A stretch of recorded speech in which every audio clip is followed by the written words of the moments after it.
Hello everyone, welcome you all to Anthropology Insight classes, and today we are going to discuss another 10 questions which were asked in UGC NET August 2024 exam. So let's start. तो यहाँ पर मतलब video में हमने question number 101 से लेकर question number 110 तक के 10 क्वेश्चन सेलेक्ट किए हैं। तो आइए चलते हैं। Match the list 1 with list 2। अब क्वेश्चन नंबर 101 में पूछा जा रहा है कि लिस्ट 1 को लिस्ट 2 से मैच कराइए। ओके, तो इंडस वैली सिविलाइजेशन, ये these are the name of books, these are the name of books, और यहाँ पर कुछ आर्कियोलॉजिस्ट के नाम दिए हुए हैं जिनके द्वारा ये बुक्स रिटन है।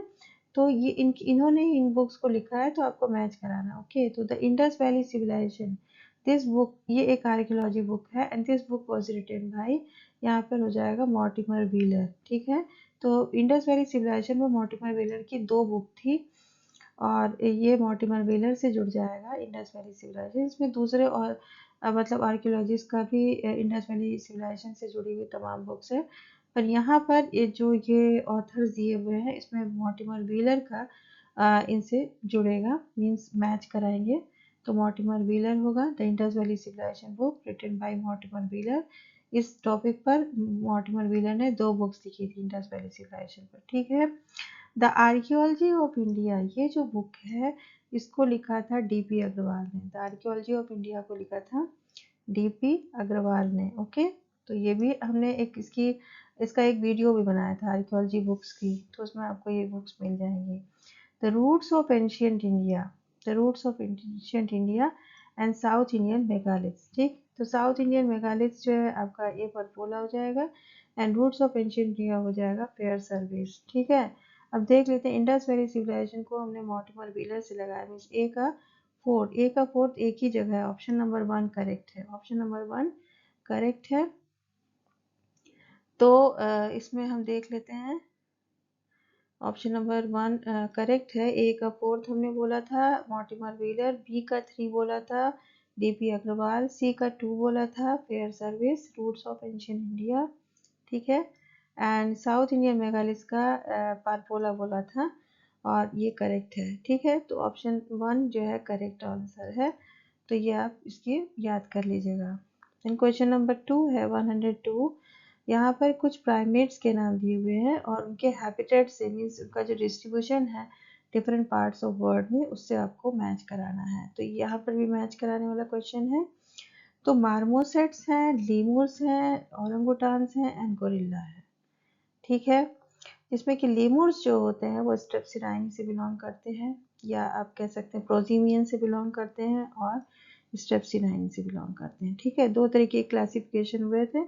इसमें जो पहला क्लासिफिकेशन था उसमें ये प्रोजीमियंस एंथ्रोपॉइड्स में बांटा गया था। प्रोजीमियंस में लेमूर्स आते हैं, लोरिसेस आते हैं, एंड्रिस आते हैं, और एंथ्रोपॉइड्स में old world monkeys, new world monkeys and apps and humans आते हैं। ओके, और जो ओल्ड क्लासिफिकेशन था उसमें टार्जियस को भी इनके साथ रखते थे, लेकिन न्यू क्लासिफिकेशन जो क्लेडिस्टिक क्लासिफिकेशन हुआ उसमें लेमूर्स, लॉरिसेस, एंड्रिस को एक साथ रखा गया, और जो हैप्लोलाइनिक वर्ग था उसमें टार्जियस को और दूसरे प्राइमेट्स को, हायर प्राइमेट्स को रखा गया था। ठीक है, तो अभी हम चलते हैं लेमूर्स। तो लेमूर्स हो गए, फिर मार्मोसेट्स। मार्मोसेट्स क्या होते हैं? न्यू वर्ल्ड मंकीज होते हैं। मार्मोसेट्स न्यू वर्ल्ड मंकीज में आते हैं। ठीक है, इसमें है कि ये कैलीथ्राइसिडी इनकी जो है फैमिली होती है, कैलीथ्राइसिडी। सीबोइडिया में सीबीडी और कैलीथ्राइसिडी 2 होते हैं। सीबीडी में हावलर मंकी, कैपुचिन मंकी, और जो है स्पाइरल मंकी, स्क्वायरल मंकी। ठीक है, ये सारे मंकी आते हैं। और जो मार्मोसेट्स होते हैं वो कैलीथ्राइसिडी में आते हैं। लीमर्स जैसा कि हमने बताया स्ट्रेप्सिडाइनी में लीमर्स जो है प्राइमेट्स हैं। जो अर्लीस्ट प्राइमेट्स थे उसमें लीमर्स लोरिसेस होते हैं, जो lower primates, and then higher primates में आपके new world monkeys, old world monkeys, apes and humans आते हैं। ओके, तो हमने देखा कि मार्मोसेट्स जो होते हैं वो न्यूवर्ड मंकीज हैं।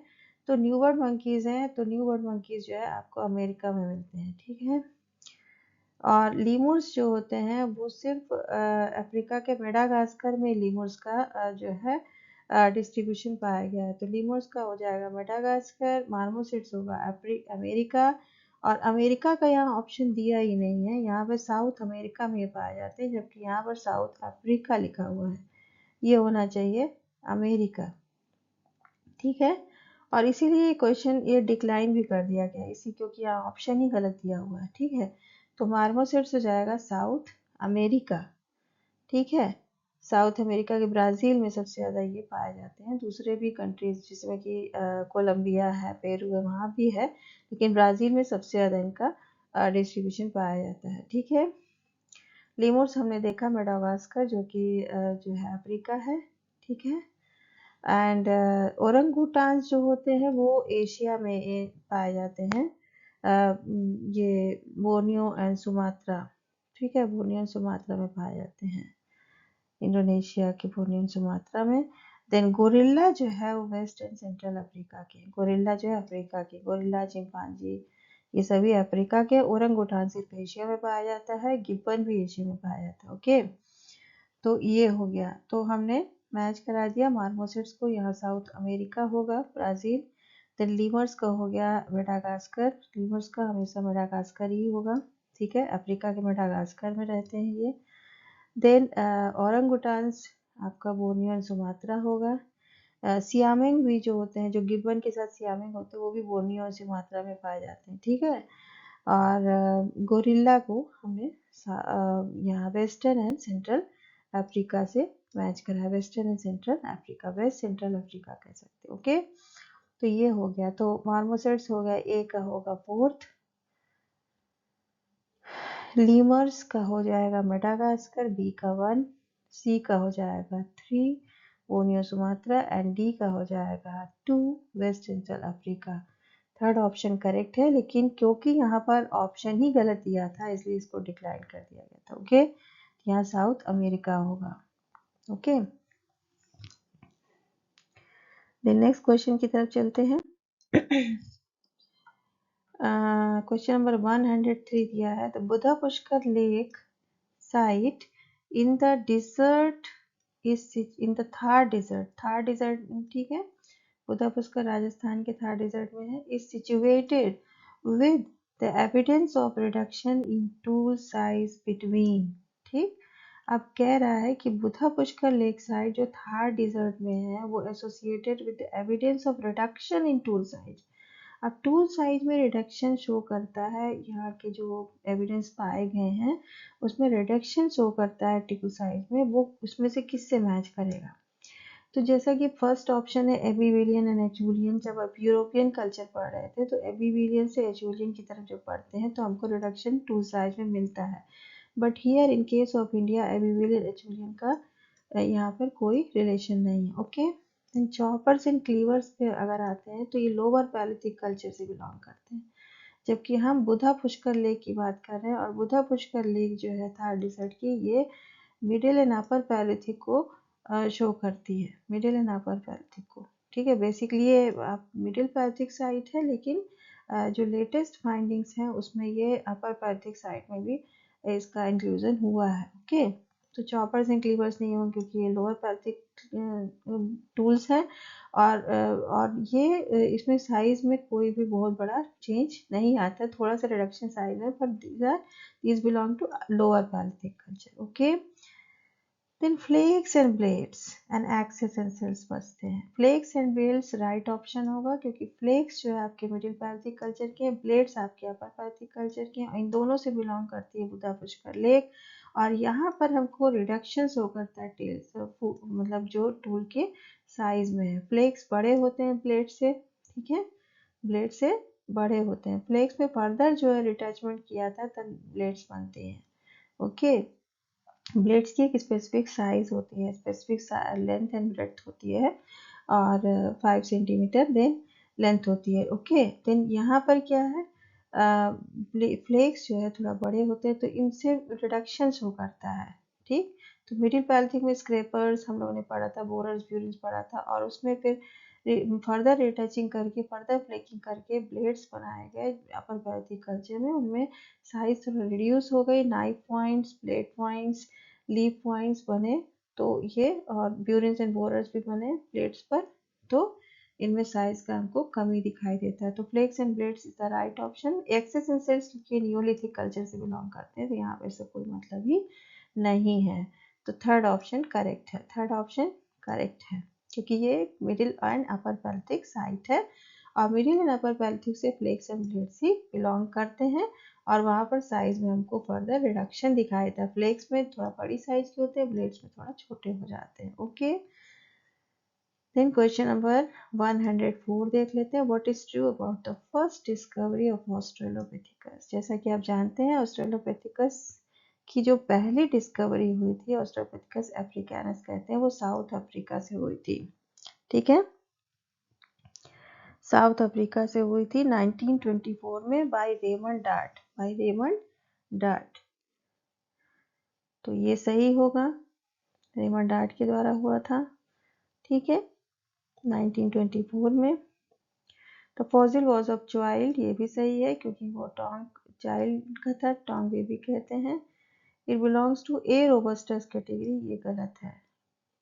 ठीक है, अफ्रीकानस, ऑस्ट्रेलोपिथेकस अफ्रीकानस था। And the first discovery was from South Africa, ये भी सही है। It is dated about 20 million years ago, ये गलत है। ठीक है, क्योंकि ये 3 मिलियन ईयर्स अगो था, 3 पॉइंट समथिंग था, नॉट 20। ठीक है, 3 to 2 मिलियन ईयर्स अगो, लेकिन नॉट 20 मिलियन ईयर्स। तो ये रॉन्ग स्टेटमेंट है। तो 2 रॉन्ग स्टेटमेंट है, 3 सही है। A C and D, A C and D only मतलब करेक्ट ऑप्शंस हैं। ओके, तो आपको ए सी डी लगाना होगा इसमें। ACD only. First discovery was from South Africa. It was discovered by Raymond Dart in 1924 and the fossil was of a child, जिसको कि Tong side पे खोजा गया था, इसको टोंग भी कहा जाता है। ओके, देन आ जाते हैं क्वेश्चन नंबर 105 पे। The poorly drained ground moraine areas abundant by continental glaciers are। ठीक, अब यहाँ पे आपको इसको स्टेटमेंट पढ़ना होगा। कॉन्टिनेंटल ग्लेशियर्स के द्वारा जो अबंडेंट मोरेन एरियाज हैं उनको हम क्या कहेंगे। तो कार्स्ट बेड्स नहीं होगा, ये रॉक्स एरियाज में पाए जाते हैं। फ्लूवियल बेड्स भी नहीं होंगे। ठीक है, एलुवियल भी नहीं है। लेकोस्ट्रीन बेड्स है, लेकोस्ट्राइन बेड्स, लेकोस्ट्राइन बेड्स होगा जो एंशियंट रिवर लेक्स में पाए जाते हैं, लेकोस्ट्रीन बेड्स। और यहाँ पर क्या होता है कि जो कॉन्टिनेंटल ग्लेशियर्स हैं उनमें जब बहाव होता है, ग्लेशियर लेक्स जो है बनती है नीचे, क्योंकि जो मोरेन्स होते हैं वो ब्लॉक कर देती है नीचे, जो ग्लेशियर इरोजन होता है तो उससे कुछ एरिया जो है वैली का वो ब्लॉक कर देते हैं, वहाँ मोरेन्स भर जाते हैं। और तो उस तरह वो जो ग्लेशियर इरोजन के बाद एक रिवर वैली, मतलब एक वैली में जो जगह उनके बाद द्वारा ऑक्युपाई कर ली जाती है और ग्लेशियर इरोजन के बाद, उसी को हम लेकोस्ट्रीन बेड्स कहते हैं। ठीक है, तो glacier lakes form when terminal moraines block water from escaping the newly carved valley from glacial erosion. Okay, so lacustrine beds is the right answer. Third option सही है। देन क्वेश्चन नंबर 106 पे जाते हैं। The shrine rooms containing large bull murals and clay bull figurines are excavated at। तो देखिए cattle hook is the right option होगा इसका। Cattle hook जो है इसका सही आंसर है। ये इराक की एक साइट थी कैटल हुक। ठीक है, जेरिको जारमो, जेरिको एंड जारमो ये भी एशिया की साइट्स हैं। और शानीदार जो है केव, ये भी इराक की साइट है। ठीक है, तो शानीदार केव में जो है निंदल के कुछ फॉसिल्स मिले थे और वहाँ पर फ्लावर मतलब के साथ उनको मतलब बरी किया गया था। और कुछ डिसेबल्ड जो है, जो उनके एंसेस्टर्स थे उनका भी बरियल पाया गया है। तो वो शो करता है कि वो अपने इमोशंस को कैसे एक्सप्रेस करते थे और मरने के बाद उनका बरियल कैसे करते थे। शानीदार केव में ये मिलता है हमको प्रमाण, फ्लावर्स के साथ उनमें वहाँ पर बरियल मिले हैं। देन जारमो एंड जेरिको जो है वो अर्ली जो मतलब विलेज फार्मिंग और मतलब जेरिको जो है अर्ली विलेज फार्मिंग के उसके प्रमाण मिलते हैं। और जारमो एंड जेरिको दोनों में प्लांट डोमेस्टिकेशन और एनिमल डोमेस्टिकेशन के प्रमाण मिलते हैं। लेकिन कैटल हुक में हमको जो प्रमाण मिलते हैं वो पता चलता है कि वहाँ पर रिलीजन में बिलीव या जो बिलीव इन आफ्टर लाइफ में वहाँ पर विश्वास वहाँ के लोगों का था, क्योंकि वहाँ पर एक कुछ लार्ज बुल म्यूरल्स मिले हैं और फीमेल फिगराइंस के, क्ले बुल फिगराइंस के प्रमाण मिलते हैं जो बताते हैं कि वहाँ पर कोई बिलीफ इन एंसेस्टर या जो एनिमिज्म जो अर्लीस्ट फॉर्म ऑफ रिलीजन है उसकी शुरुआत वहाँ पर हो गई थी कैटल हुक में। और यहाँ पर एनिमल डोमेस्टिकेशन के प्रमाण भी हैं। शीप्स कैटल यहाँ पर इनके मतलब डोमेस्टिकेट किए जाते थे, ऐसा ही कुछ नाम यहाँ पर कैटल हुक इस नाम से भी पता चलता है। और इनकी खासियत ये है कि ये यहाँ पर कोई स्ट्रीट्स नहीं हुआ करती थी, घर आपस में एक दूसरे से जुड़े हुए थे और निकलने का ऊपर छत पे कुछ रास्ते होते थे, होल बने थे हर घर में जहाँ से वो ऊपर निकला करते थे। तो यहाँ पर हम बात करें large murals and clay bull figurines की, और ये सब शो करते हैं कि वहाँ पर कुछ वो वर्शिप करते रहे होंगे, इसीलिए श्राइन रूम नाम दिया। श्राइन क्या होता है? श्राइन प्लेस ऑफ वर्शिप होता है, जो कि आपको जापान, चाइना, ठीक है, इंडोनेशिया, मोस्टली जापान और चाइना में श्राइन कहते हैं वर्शिप प्लेस को, जो मंदिर आप कहते हैं उसको श्राइन कहते हैं। ओके, तो shrine rooms containing the large fuel murals and clay fuel figurines ये हमको कैटल हुक में मिलते हैं। Okay, these are executed eight.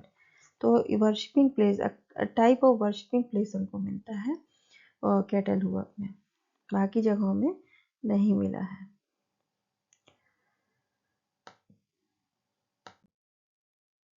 Next question देख लेते हैं, question number 107। Question number 107, longevity is an, अब longevity means long life, longevity is means long life, long life span जो होता है वो क्या है? क्या वो इंडिपेंडेंट वेरिएबल है कि डिपेंडेंट वेरिएबल है, कि नॉमिनल है कि ऑर्डिनल है? तो आंसर होगा डिपेंडेंट वेरिएबल। क्यों? क्योंकि जो लॉन्ग लाइफ है वो डिपेंडेंट वेरिएबल है, वो तमाम दूसरे फैक्टर्स पर डिपेंडेंट होता है। आपकी लाइफ स्टाइल, रहन सहन, आपका खान पान और आपका जो वर्किंग एनवायरनमेंट है, लिविंग एनवायरनमेंट है, स्ट्रेसफुल है कि बगैर स्ट्रेस के है, या पॉल्यूशन रहित है कि पॉल्यूशन वहाँ पर है, ठीक है, पॉल्यूटेड एरिया है, या न्यूट्रिशन आपको खान पान में मिल रहा है कि नहीं मिल रहा है, जैसे कि आजकल फास्ट फूड पे डिपेंडेंट हो गई लाइफ। तो इस तरह क्या होता है, वो हमारे लॉन्जिविटी पे इफेक्ट करता है। तो जो हमारा रहन सहन है, हमारा खान पान है, हमारी लाइफ स्टाइल है, मीन स्लीपिंग आवर्स कितने होने चाहिए, मतलब सुबह उठने की आदत, रात में सोना कब है, ये सारा कुछ, एक्सरसाइज, ठीक, तो ये सारा कुछ क्या करता है, आपके लाइफ को इफेक्ट करता है, आपके लाइफ स्पैन को इफेक्ट करता है। अगर कोई लंबा जीता है तो उसकी लाइफ स्टाइल उस पर इफेक्ट करती है, ठीक है, का रहने का सहने का तरीका एक अलग होता है जिसको दूसरे लोग फॉलो कर सकते हैं अगर कोई लंबा लाइफ स्पैन जीता है। जैसे जापानीज लोग की सबसे ज़्यादा लॉन्जिविटी होती है, ठीक है, उनका लाइफ स्पैन सबसे ज़्यादा होता है, क्योंकि उनका जो लाइफ स्टाइल है, उनका खान पान है, वो एकदम अलग है, ठीक है। काफ़ी वो बॉइल्ड खाते हैं और ग्रीन टी दिन भर लेते हैं, एक्सरसाइज करते रहते हैं और हमेशा पैदल चलते हैं, मीन्स पैदल चलना ज़्यादा प्रेफर करते हैं व्हीकल से चलने के बजाय। ओके, तो ये सारा कुछ क्या है, उनकी लाइफस्टाइल पे असर करता है और वो लंबा जीते हैं। कुछ और भी फैक्टर्स हैं, ठीक, तो डिपेंडेंट वेरिएबल है। और जेनेटिक्स भी इफेक्ट करता है आपको, बाय जीन्स, आप अगर फादर मदर किसी जीन डिजीज से पीड़ित है तो आपको भी वो होने का खतरा रहता है, तो लाइफ पे उसका असर पड़ता है, ठीक। तो वर्किंग एनवायरनमेंट हो या आपका लिविंग एनवायरनमेंट हो, ये सारा कुछ आपके जीवन को इफ़ेक्ट करता है और उससे आपको मतलब तमाम डिजीज़ेज़ हो जाती है आपके, अगर इर्द-गिर्द अगर एनवायरनमेंट सही नहीं है, स्ट्रेसफुल एनवायरनमेंट है, पॉल्यूटेड एनवायरनमेंट है, या आपका खान-पान सही नहीं, उससे आपको डिजीज़ होने का खतरा होता है। तो इस तरह हमारा ये एक डिपेंडेंट वेरिएबल है जो कि आपका लाइफ है। ओके, लाइफ़स्टाइल आपकी सही होगी तो आपकी जीवन लंबा होता है। ये सारा कुछ हम देख सकते हैं, इसलिए ये एक डिपेंडेंट वेरिएबल है। देन आते हैं क्वेश्चन नंबर 108 पर, the distinction between descriptive and classificatory systems of kinship was made by L H. Morgan in his work. अब एल.एच. मॉर्गन आप जानते हैं क्लासिकल इवोल्यूशनिस्ट थे, अमेरिकन क्लासिकल इवोल्यूशनिस्ट थे, और इन्होंने टाइलर की तरह ही सेवेजरी बार्बरिज्म सिविलाइजेशन पर मतलब इवोल्यूशनरी स्टेजेस बताई थी, लेकिन बार्बरिज्म को इन्होंने 3 फर्दर डिविजन्स कर दिए थे। ठीक है, फर्दर 3 डिवीजन कर दिए थे। तो यहाँ पर हम देख सकते हैं, हम यहाँ पर बात कर रहे हैं किनशिप की।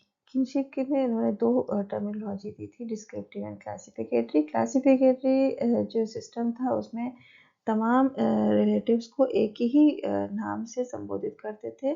तमाम किन्स रिलेटिव्स जो होते थे उनको एक किन नेम से उनको डिजिग्नेट करते थे, संबोधित करते थे। जबकि डिस्क्रिप्टिव में हर किन रिलेटिव के लिए एक अलग जो है नाम होता था। जैसा कि हम अपने समाज में भी देख सकते हैं, इंडिया में हिंदी में तमाम रिलेटिव्स हमारे जो हैं उनके लिए अलग अलग नाम होते हैं, जैसे कि बुआ है, मामा है, चाचा है, चाची है। ठीक है, बड़े पिताजी में ताऊ है, ताई है, ये सारा कुछ हम अलग अलग वर्ड से संबोधित करते हैं। तो और माँ और पिता के लिए अलग वर्ड होते हैं। तो डिस्क्रिप्टिव टर्मिनोलॉजी में हर रिलेटिव के लिए आपके लिए अलग वर्ड है, जबकि क्लासिफिकेटरी में एक ही किन टर्म से हम तमाम रिलेटिव्स को, जैसे तमाम ट्राइबल सोसाइटीज़ में आई है, जैसे हम तमाम रिलेटिव्स को माँ पिता के साथ दूसरे जो अंकल आंट है उनको भी सेम टर्म से हम संबोधित कर देते हैं। जैसा कि इंग्लिश में हम देखते हैं अंकल या आंट वर्ड में तमाम रिलेटिव्स, चाहे वो मैटरनल साइड के हों चाहे पैटर्नल साइड के हों, वो उसमें आ जाते हैं। इन लॉज में भी तमाम आ जाते हैं, लेकिन हिंदी में हमारे पास टर्म अलग अलग हैं। ठीक है, तो मामा और जो मैटरनल अंकल से उनको मामा कहेंगे, लेकिन पैटर्नल तो चाचा होता हो जाते हैं।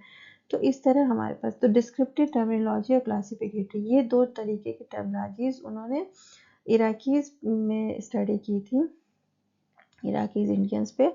और एल.एच. मॉर्गन का ये वर्क था, और इनकी जो बुक थी जिस पे इन्होंने काम किया था, ये सारी बुक्स उन्हीं के द्वारा रिटन है।